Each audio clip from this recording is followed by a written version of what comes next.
Pemirsa, Polres Buleleng gelar Operasi Keselamatan Agung 2025 sebagai bagian dari upaya menciptakan keamanan, keselamatan, ketertiban, dan kelancaran lalu lintas menjelang bulan Ramadan dan Idul Fitri. Selain memberikan edukasi kepada pengendara, kepolisian juga memberi apresiasi kepada pengguna jalan yang tertib berlalu lintas.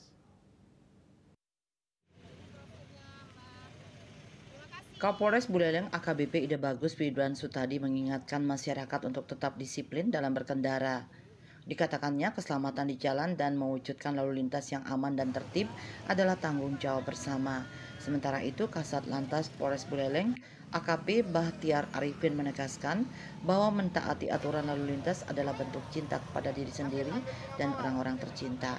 Selain memberikan edukasi dan apresiasi bagi pengendara yang tertib, polisi juga memberikan helm bagi pengguna jalan yang belum melengkapi diri dengan perlengkapan keselamatan.